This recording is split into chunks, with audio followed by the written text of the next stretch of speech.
Hello and welcome to how I play my level 55 Necromancer. Now, I should say played because this character has already hit 60 because going from 50 to 55 to 60 was extremely fast. So I'm gonna show like what I did during the time, and we'll talk about it.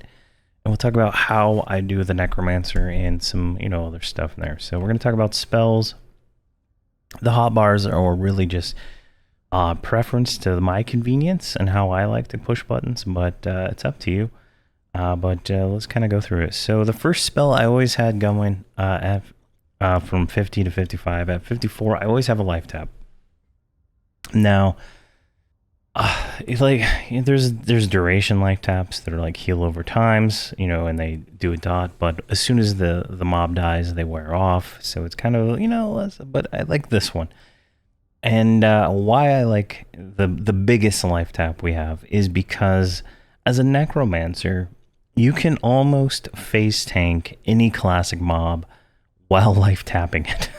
As long as you have mana, you can life tap this mob. It's insane.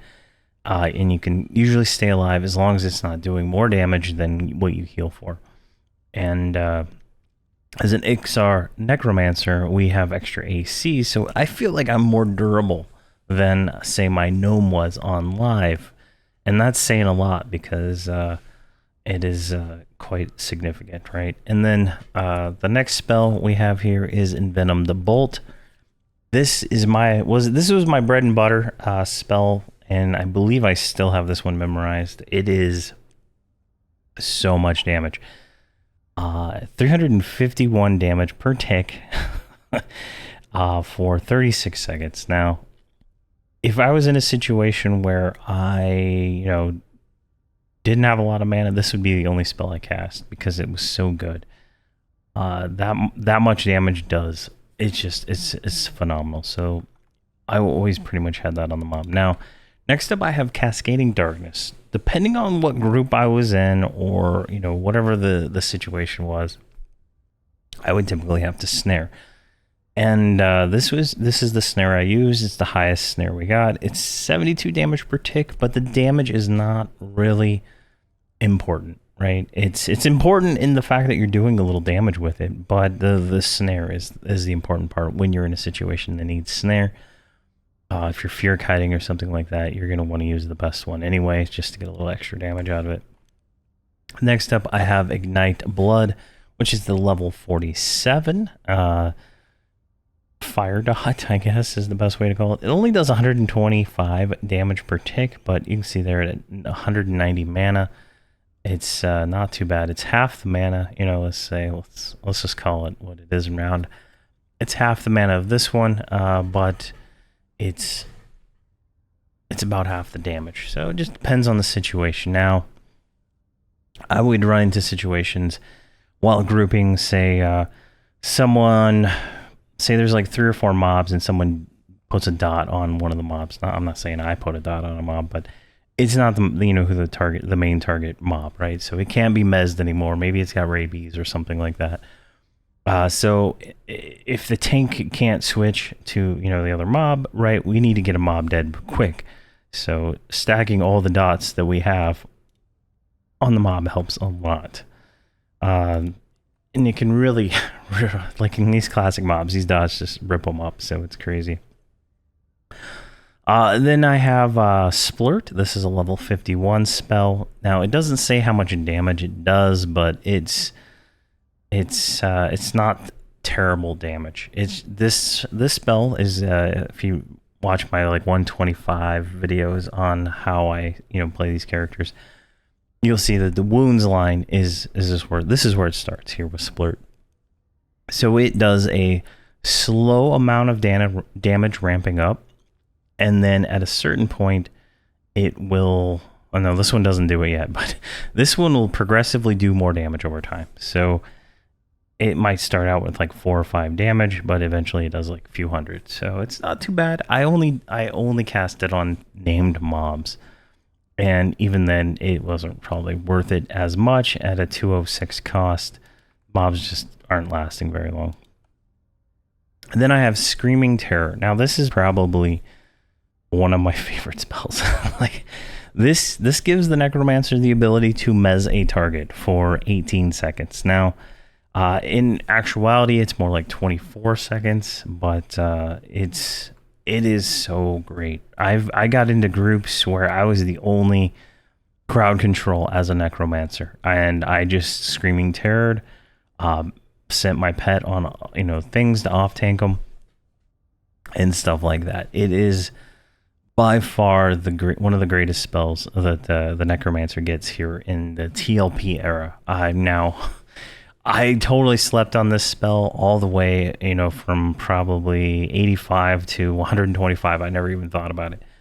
It's when you have very limited spells from very limited expansions, like you do here on this is Teak, this is TLP. I only have Kunark spells, so you really get more mileage out of some of these lesser used spells. But on a TLP, this is probably one of the best spells right here. Mezzes anything up to 55. It's just phenomenal. For that 24 seconds, and it's got a longer recast time. Like if I cast it on myself, right, pretty long cast, but then it's a 6-second recast time. So you could, you can't really like mez everything like an enchanter can, but you can definitely mez an ad or two, depending on the situation. Then I have Feign Death. Now I keep Feign Death at all times because I don't like dying. I did not box a cleric on this TLP, so I have no way to res other than myself, and I do not have the sacrifice spell yet, so at least I don't remember having it, so I might have it now, but it's been a while since I played.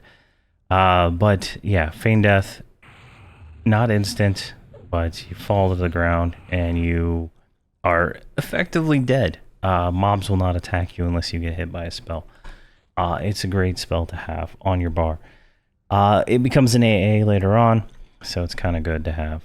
And then finally, the bread and butter of leveling from, I would say, from 50 to 60 on a TLP as a Necromancer is our Charm spell. Now, we do have a lower level Charm spell that you'll be using until 54, which is Cajole Undead, which you get in Classic. So if you're not in Kunark yet, you do get this one, and it works just as good. It's I believe this one caps at level 51 mobs. This one caps at level 53 mobs, if I'm not mistaken. Now, this is just a phenomenal spell. The duration is like 19 minutes, and most of the time, I will say, let's say 75% of the time, making up percentages here, it lasted the full duration without Tash, without Mallow. It just worked. So I didn't have, like, I don't know. When I play my Enchanter, I have an Enchanter on the server I play too, and she'll have videos soon too. But when I charm with my Enchanter, I feel like I do not get the full duration out of the charm, and in fact it feels way less than full duration, so it is just not a pleasant experience sometimes charming as an Enchanter. Charming as a Necromancer, I feel like I'm a demigod with full power to do anything I want.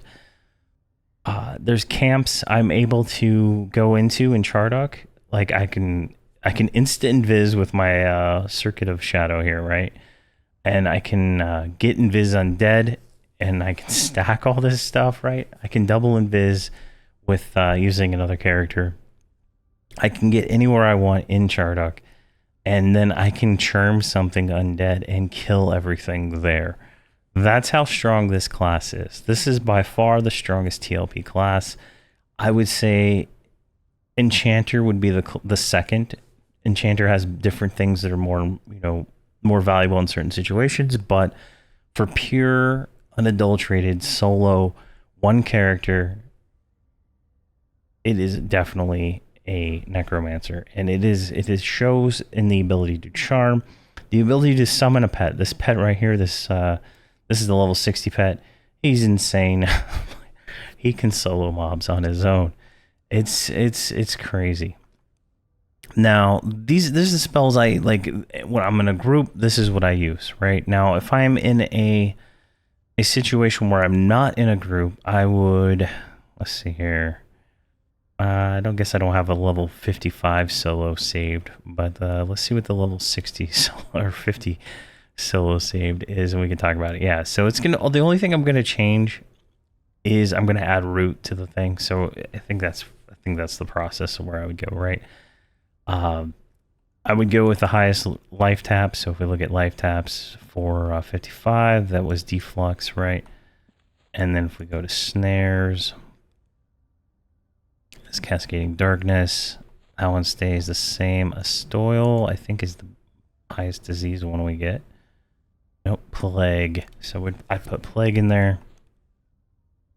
And we go down to detrimental roots. And we'd go instill. So we're level 55 in this scenario here. So we can go ahead and save this new set level 55 solo.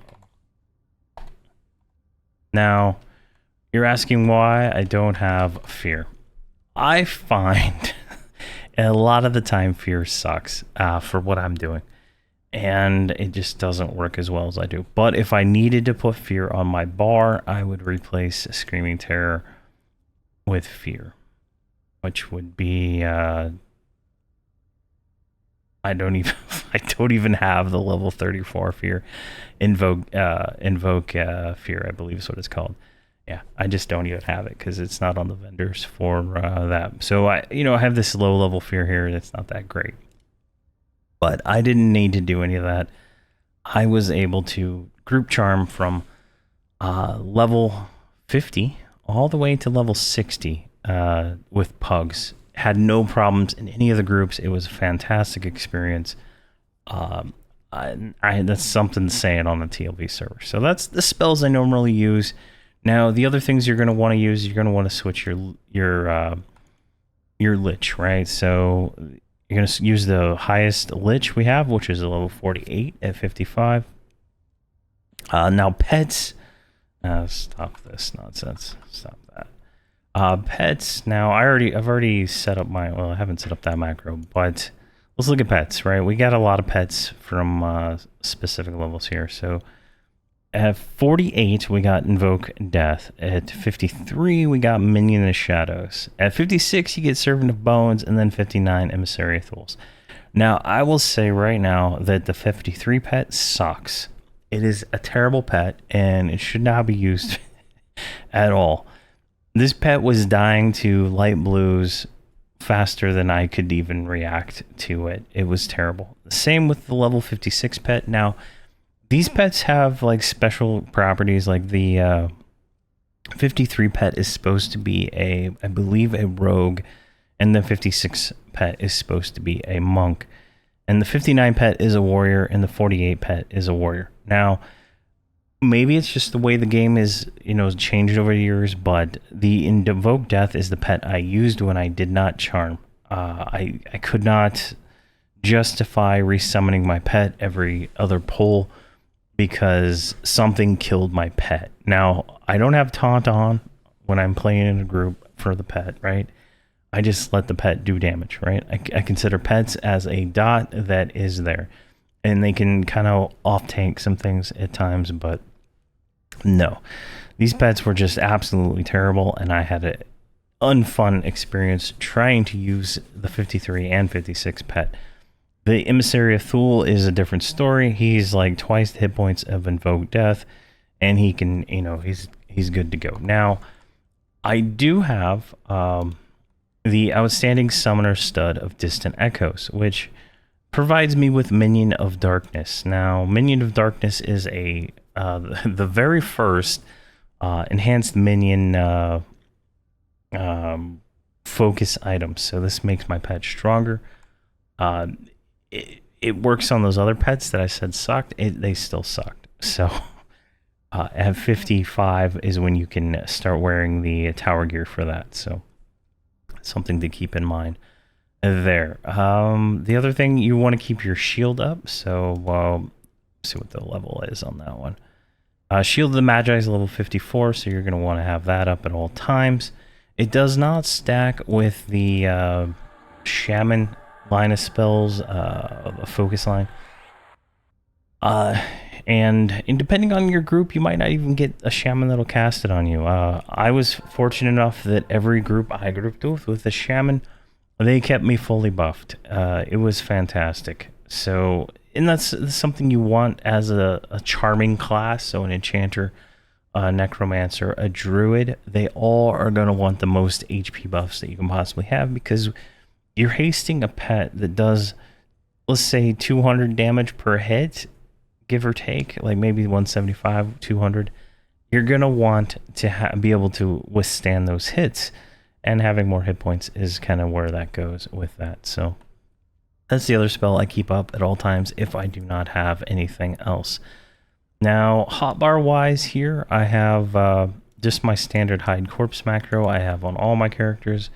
Pretty much hide the corpses for the NPCs. I don't hide the player corpses because I do some recovery of corpses for groups. Like some people die, you got to go get their bodies, and I can either do that. I don't have the summon corpse spells, so I can't summon corpses. There's a lot of utility that Necromancer provides, but it just not many people want to do that. It's easier to go get a corpse and res it than it is to summon it, because the person has to come back for that. So I just DOA 1 is just forage, so I forage as much as I can. I don't think I can level up the skill yet, but free food is free food. Let's see here. So then I have just all my dots, right? I have Envenom Bolt because I mostly play just hitting 2. Let's target this guy 2, target that guy 2. I try to multi-dot as much as I can, depending on my mana that I'm currently, able to do, right? So at 55, so from 51 to 54, mana was tight. It was very tight. It was very, very tight. Even with Lich, even with Mod Rods from I believe, a mage or 2 that I grouped with, it was tight.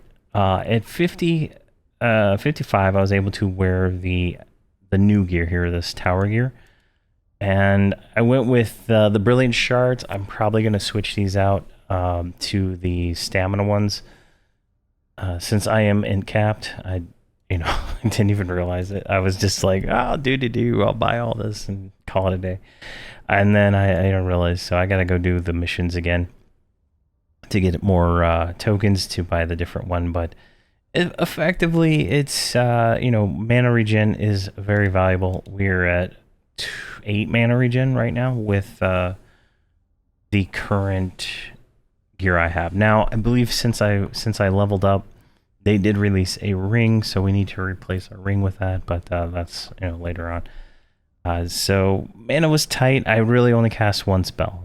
Now, mana's not tight. I cast all 4 if these on specific mobs. Now, if I'm charming, no, I'm not casting a dot on every single mob. If I'm just, I'm sending the pet, I'm throwing either a snare or an envenom bolt. I don't do the whole thing. If it's a named mob, they get everything, right? It just depends. Now, I do have a simple charm, so I started a thing in the groups I was in, right? I got the group leader to mark the pets, right? So this is group mark target 1, group mark target 2, and group mark target 3, right? So what I would do is I would get the group leader to mark the pet, right? So I could then have it on my extended target at all times, and then whatever the pet was, so this is 20, this is 19, this is 18. So if my pet was 1, I just change this to X target 18, 17, or 16, depending on the thing. I probably will make buttons for those, but I haven't played this guy since I hit 60, so it's not a big deal. But it just makes it easier for me to target that character, that pet, without having to mouse over and click it or whatever. And then I just have Screaming Terror over here. This is supposed to be a poison dot, I believe. Whatever it is. So then I have Screaming Terror. I just manually hit 0 on whatever is available to hit. I do have some of these right here. So Screaming Terror Mark 1. So this effectively will Screaming Terror mark 1, 2, 3. So the pets. Those one of the roles that I played as a necromancer in a group is making sure that the other people charming did not die, because as a necromancer, we're not gonna die because we're good. We're like I don't think I've died since like level 50. Like that's how good we can be at this. And then, the like the enchanter pet, the druid pets, we want to mez those as soon as possible. Downside on some of those is that they get rabies and you cannot mez them, but it does provide a tick of relief, if you will. So a tick is 6 seconds. So depending on when the mez hits, it takes a tick for that dot to break the mez, right? So if you get it at the right time, you could get like 6 seconds of them not dying or like or not taking a lot of damage. So it's useful. It just depends on if you can get your group to set everything up and you use extended target correctly. Then I have a feign death button, so just minus, boom, saves me time. J boots is very important to have. Assist macro, I just assist main. I used to have it too, so like a lot of my characters, I use extended target or X target 19 as my assist target, and I've found in some cases it's better just to have assist main. It just depends when you're playing with other people or not on how that goes, right? Because not everybody's doing everything the way you think, and I change main out to the person. Like if I tell them to mark the assist, they still don't do it. I put the name in there of whoever it is because it is frustrating to deal with people who won't use extended target and the group features that are here. Then I have Invincible tier on numpad too. So I play with my my left hand on the keyboard and my right hand on the mouse. And if I'm moving if I'm moving and I'm holding down right click, and stuff like that, so it might be a little challenging to hit too. So I have just a copy of that, so if I can stop, I can hit it with the mouse, do the same thing, do the same damage. Then I have feign death again on numpad 5 on my mouse, and then my insta click invis on my mouse too. So just convenience things to make things easier for me. And then I have stand on 0. And that's all I can stand on my mouse, which is required to stand up from feign death, right? So I can feign death. All right, it's not up yet. Never mind. But I can feign death and stand up without having to do anything on the keyboard. Now I have a pet attack macro, which is cast 1. Pet attack, pet swarm. I don't use that one. I've switched to this assist. So it's there. Then I have some teleport items here. I believe there is another one I just don't have on my bar right now. Yeah, the sodden kedge staff, right? Takes you to kedge, and that's it. Nothing else on my bars, no multi-binds, no nothing. Just pure necromancer ownage there. Then I have an evade button. This one's actually kind of fun. Now, on my monks, I always have an evade button, right? You turn attack off, you cast your feign death, right? Monks have an ability feign death, necromancer, shadow knights. It's a spell. So this will, if I cast it, right, feign death, and then immediately stands up. So I immediately drop a lot of aggro doing that. Not all the aggro, but a lot. Now, the way I cast dots, when I play with my boxes, I don't have aggro problems. Maybe it's because I do things slower when I'm doing that, but when I'm playing with, like a real warrior or a real shadow knight or a real paladin, I pull aggro all the time. Now I'm casting, big dots. I got a pet. It's pretty crazy, but just doing that, feign death, and then standing right back up usually drops me down on the aggro list enough to make it more comfortable. Then I have cloudy potions. These are for when I did not have the insta-click invis item and any personas I have. I think I have a bunch of personas on this character. Yeah, I have a 50 monk and some lower level characters for doing the tower stuff. So those are just there for all those characters to use. And then I have, when I'm out of them now, but elixirs of greater concentration.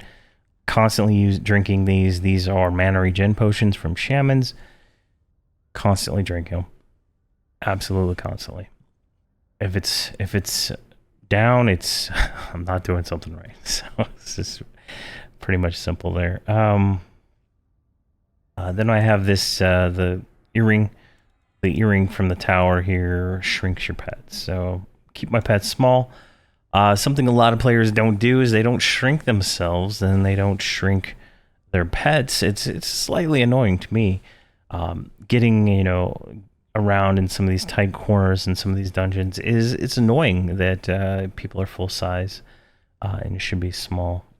And I have my visage of the undead servant, so I can turn into an undead froglock.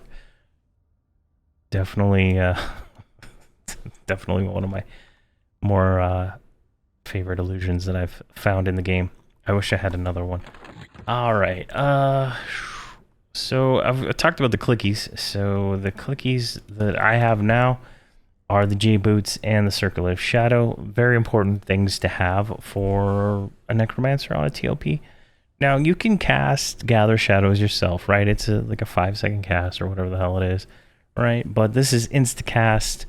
You can cast it while running, and to me that is worth it. I didn't even pay a chrono for it. I paid like 4K. So like it is what it is, right? It was worth 4K to me. I might be high, it might be low. I have no idea. I haven't looked at the economy in like 2 weeks. So it is it's an item of importance to me until level 70. At level 70 we get the AA that does the same thing, so it's a while to go. I plan on keeping this character leveled up throughout the lifetime of Teak. Just level cap 60 now, no reason to play. Let's see here. That's that. There is a pet buff, Augment Death. I believe we got that at level 55. Just to make sure, no, 35. We get another one in Velius. We get Augmentation of Death, I believe, in Velius, which will be the level 55 one, but we don't have that yet. So, gear-wise, as I said, I went with the intelligence, but I capped myself on intelligence pretty close, right? I'm at 268 out of 255. I can probably do to switch some things around, but my gear is not that great. Other than that, I have just basic stuff on. I would be switching this for HP gear. I would focus solely on stamina and hit points at this point. I don't raid. I don't really do any of that stuff. So it's, I'm limited to what I can get from the tower. I'm limited what I can get in groups and what I can buy in the East Commons tunnel. So, some of the stuff's good. Some of it's, not good. Raid loot is sold there. So, I mean, you get it. Like I bought a blighted skull cap at like level 2. So things like that are there, but there's the tower gear is probably the best in slot right now, and there is a ring that can upgrade that. But yeah, that is pretty much how I play my Necromancer. It's a lot of charming at this point, a lot of charming. Now in all my other playthroughs I never charmed at all with my Necromancer, but here I am charming quite a bit. So it is what it is. It's fun. It's a different experience for sure. But that is how I play my level 55 Necromancer. If you have any questions or comments, I said something wrong, there's something I missed, please let me know and we can have a discussion about it in the comments section. Thank you very much for watching. Please have a fantastic day.